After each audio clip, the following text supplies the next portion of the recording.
Okay, boys, so this build might actually be busted. And that is coming from me, and I've been playing Bash like this entire season so far. We are, of course, talking about Thorns, probably the most tanky build the game has ever seen. And it also does a ridiculous amount of damage, like an insane amount of damage. And what we're going to do in this video is we'll break down all of the skills, how to gear it, the Paragon board, all of that good stuff so you can set your barb up to play the same way.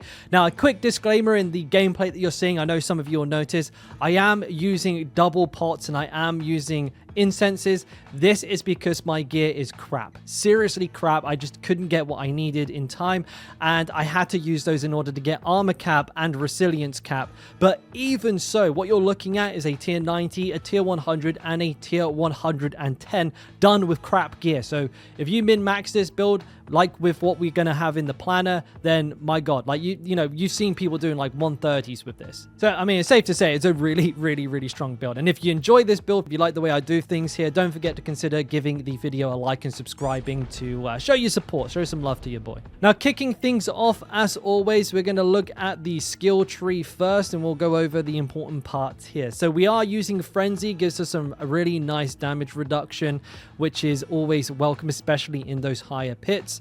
We have Strategic Rally and Cry. This is our source of Unstoppable, which is like a crowd control breaker, and how we get Fortified. So that is the two instances in which you'll want to use this. We are also using Strategic Challenging Shout, which gives us a ton of damage reduction, max life, and then also gives us a ton of Thorns based on our max life. And this is a running theme with this build, and that's why the HP is so high. And the reason for that is Outburst. Outburst is insane for Thorns. Now, what it does is it gives us 159 Thorns for each 796 max life that we have, or bonus max life that we have. Now, one thing that I think gets a lot of people is that when you put ranks into it, you expect that number to go up. But as you can see, it does not. It's just the flat Thorns in like the first part of this passive that goes up, 318, 637. That's next to nothing. So you don't want to go for more than 1 point in here. It's kind of like a bait. And then just put the rest of your points into Tough as Nails. Now, we also have Imposing Presence ranks, and this is probably the second most important thing in this entire build. You need tons of max life to get all of that Thorns. But, well, I mean, it also makes you like invincible, which is a good side effect, I guess. Martial Figure for damage reduction, and then Toughest Nails, which gives your Thorns the ability to bleed. Now, I have a lot of ranks in here, but this is because I couldn't hit my tempers, and just ended up with this. So don't try and copy what you have here in the video. Refer to the build planner if you want to know exactly what you should have. Now, moving on to the brawling skills, we have Power Warcry, a ton of extra damage, as well as a source of berserking. We have all of the bonus passives to shouts, so increased duration, a heal, and damage reduction while they are active. Aggressive resistance for more damage reduction while berserking, and battle feather, which gives us berserking every time we use a brawling skill. And we'll be using, as you've probably seen in the video, an absolute metric shit ton of leap. We're going to be leaping like crazy because this is also a leap quake build, and we'll talk more about that when we get to the gear section. But needless to say, leaping is going to be very important. Over on the weapon mastery tree, we have the Pit Fighter, Thick Skin, and Counter Offensive passives, which give us some damage reduction and some damage. It's all passive stuff. And then we have Steel Grasp. With any Thorns build, it's really important that you have all of the enemies bunched up on top of you, because that's how you ramp your damage. We don't run an ultimate in this build at all.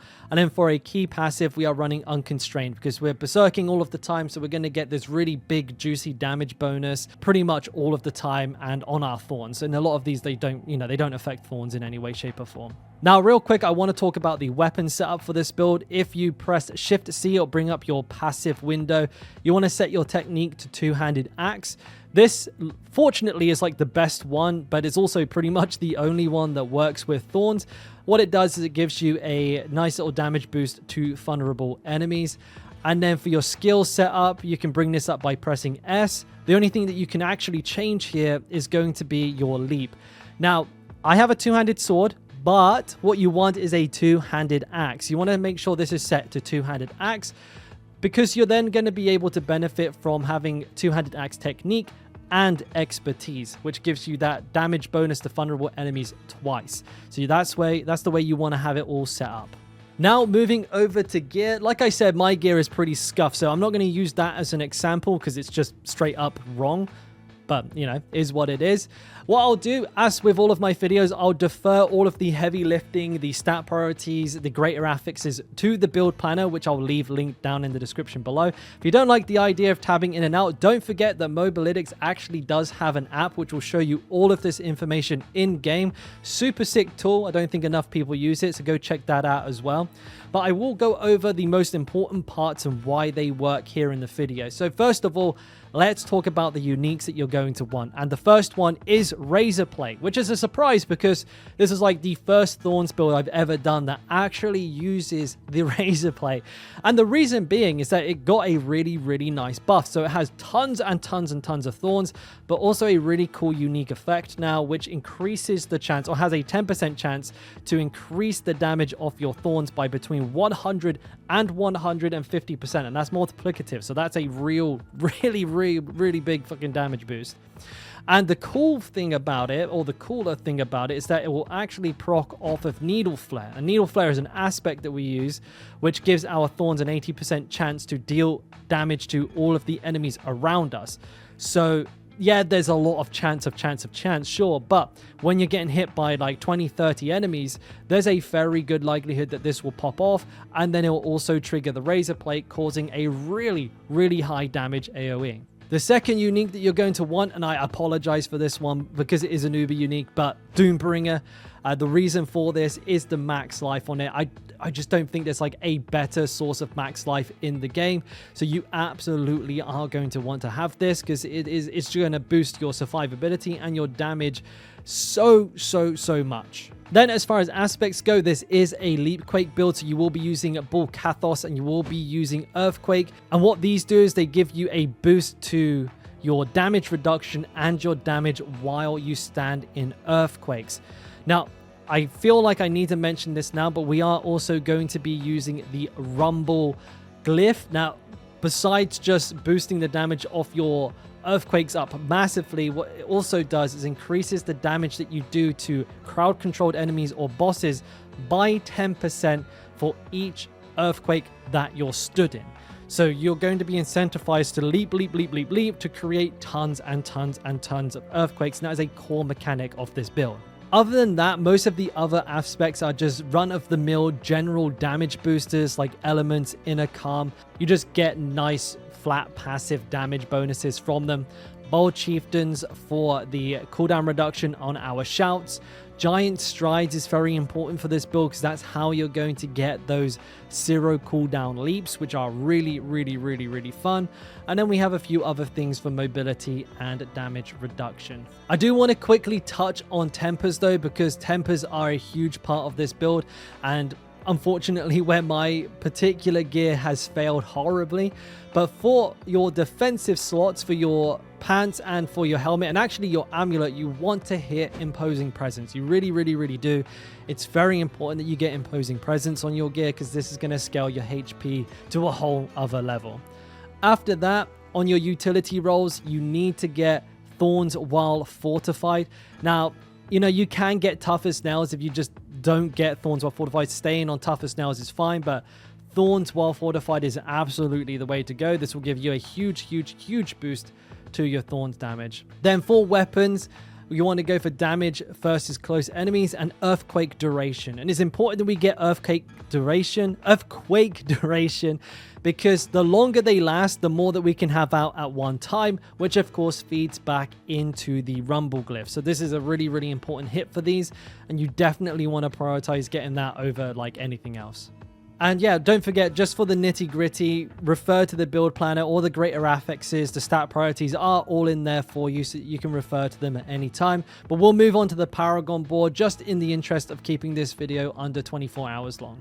And much like the gear, I will try and keep this short and sweet, only going through the most important things. So first, we have the Blood Rage Paragon node. The reason I wanted to start with this is because you'll see that we go for a lot of damage while berserking in this build.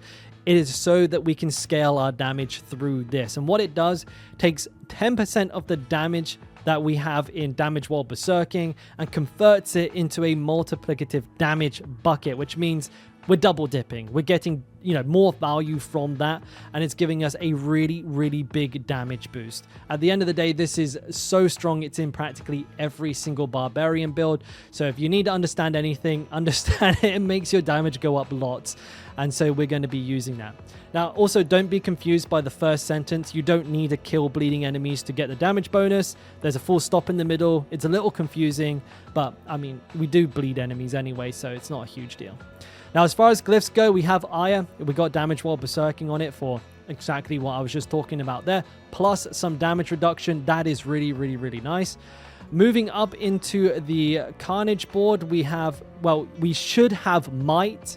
Please don't get confused. I have ambidextrous because I don't have an axe, but you should absolutely be using a two-handed axe like I spoke about earlier, and you want to use Might in here. The only difference between these glyphs is that you would get 8% increased damage while wielding two-handed weapons with Might, which is what you'll be doing, and then you'll still get the exact same bonus to all of the blue nodes within range, which are damage while berserking and damage reduction from close. So that's huge for us. Over on the Blood Rage board, we have Undaunted for a tiny boost of damage, but also another source of damage reduction. Over on the Warbringer board, we have, of course, Rumble that we mentioned just a little earlier on. Then up here on the Bonebreaker board, Territorial for a more reasonable boost to damage, but more damage reduction. Very important. It's much harder to get this season. And then finally, on the Decimator board, we do have Decimator here for a damage bonus. We have Revenge, which gives us a nice boost to our Thorns damage. You will also see that in pretty much every board, anywhere where there's max life available, we have gone for it. Very, very, very important for this build. So, anywhere we can pick it up, we've absolutely done that to boost our HP just to its insane levels. But that's it. That's the build. I hope you enjoyed the video, found it useful. If you have any questions, don't forget to leave them below. And consider liking and subscribing. Anyways, catch you on the next one. Love ya. Bye.